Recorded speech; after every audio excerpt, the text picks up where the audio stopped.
Hi friends, అందరూ ఎలా ఉన్నారు? బాగున్నారా? Welcome to posh country blogs. ఈరోజు నేను బ్రెడ్ శాండ్విచ్ చేస్తున్నానండి, చూపిస్తాను.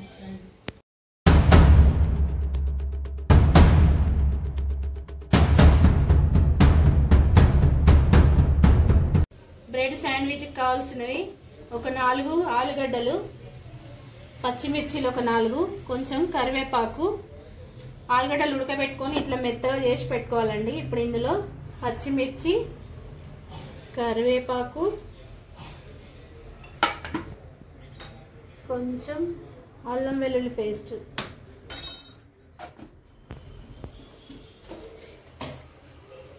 కొంచెం ఉప్పు,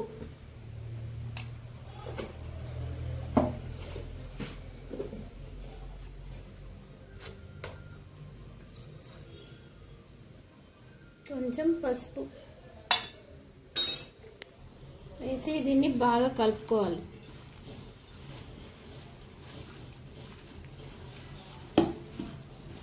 ఇందులో ఉల్లిపాయ వేయద్దండి. ఉల్లిపాయ వేస్తే శాండ్విచ్ తింటుంటే స్వీట్గా వస్తుంది. ఎందుకంటే మనకు బ్రెడ్ ముందే తీయ ఉంటుంది కాబట్టి ఇందులో ఉల్లిపాయ వేసుకోవద్దు. కొంతమంది కర్రీ వండుకొని చేస్తారండి. నేను ఇట్లా డైరెక్ట్గా అన్ని మిక్స్ చేసి చేస్తాను.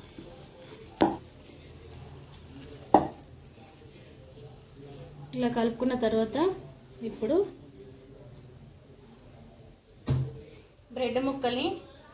ఒక్క బ్రెడ్ ముక్కని ఇట్లా 2 మధ్యలోకి ఇట్లా కట్ చేసుకోవాలి శాండ్విచ్ షేప్లో. ఇప్పుడు దీంట్లో మనం ఈ మనం తయారు చేసి పెట్టుకున్న ఆలుగడ్డని ఇట్లా అంతా ఈవెన్గా స్ప్రెడ్ చేసుకోవాలి.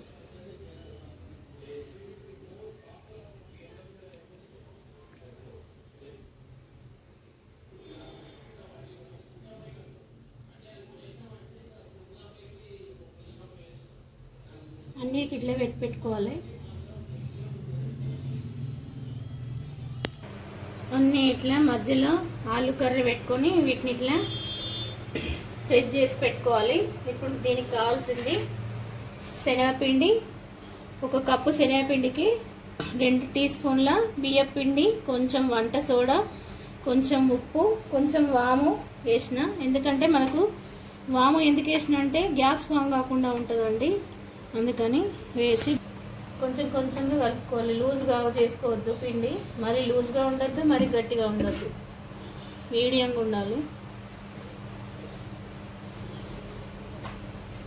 వాటర్ వేసుకుంటూ చూసుకుంటూ కలుపుకోవాలి.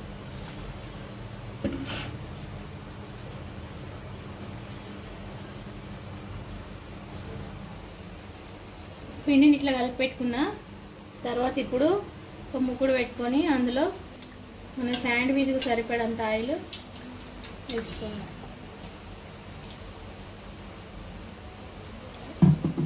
ఆయిల్ బాగా కాగుతుంది.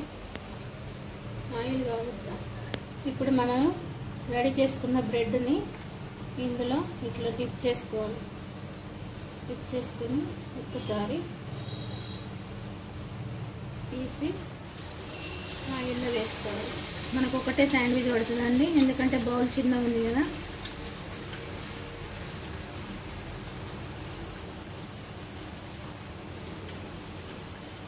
కింది సైడ్ కాలిన తర్వాత నెమ్మదిగా ఇంకో సైడ్ తిప్పేసుకున్నాం.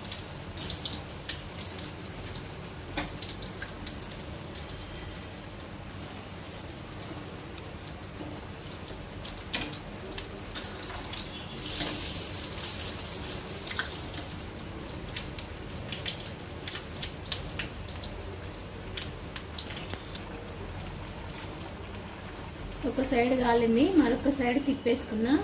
ఇప్పుడు దీన్ని మంచి రెడ్ కలర్ వచ్చేదాకా వేయించుకోవాలి, గోల్డ్ కలర్.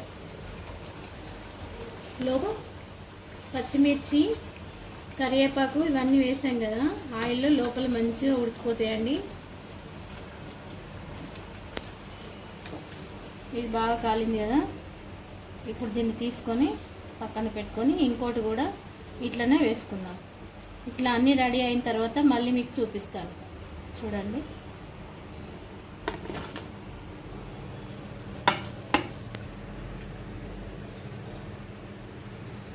ఇంకోటి కూడా అదే విధంగా వేస్తున్నా, చూడండి.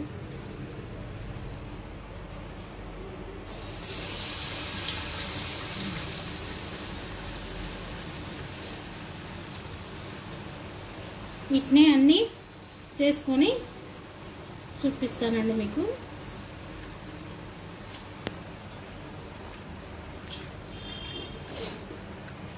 ఇంకో దాన్ని కూడా ఇట్లా రెండు పక్కల మంచిగా కాల్చుకోవాలి. లోపల సాఫ్ట్గా పైన క్రిస్పీగా మంచి టేస్ట్ ఉంటాయండి ఇవి.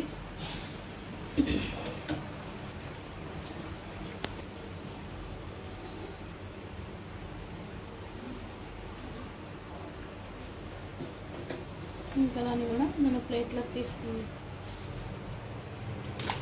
ఇలా కూడా మిగతావన్నీ చేసి పెట్టుకున్న తర్వాత మీకు చూపిస్తాను.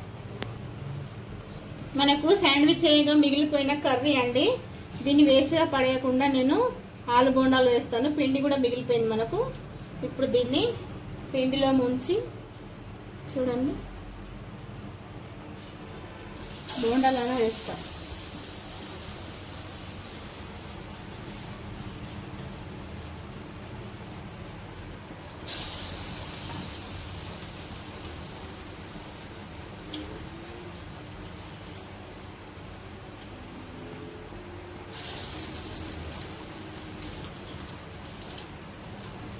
వీటిని సిమ్లో పెట్టి కాల్చుకోవాలి. లోపల మనకు కర్రీ ఉంటుంది కదా, మంచి టేస్ట్ వస్తుంది.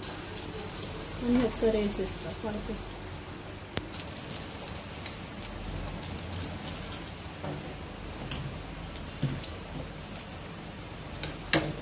ఇప్పుడు వీటిని తిప్పేసుకుందాం. ఒక సైడ్ కాలినాయి కదా, వీటిని మేము మళ్ళీ తిప్పి వేసుకుందాం.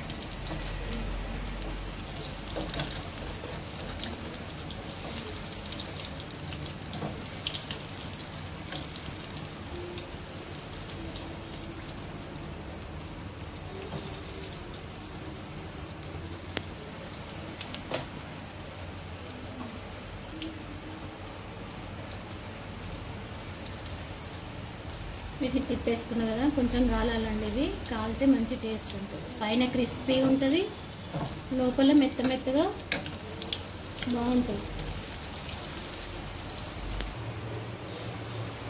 నేను చేసిన శాండ్విచ్ రెడీ అయిపోయాయండి. చూడండి.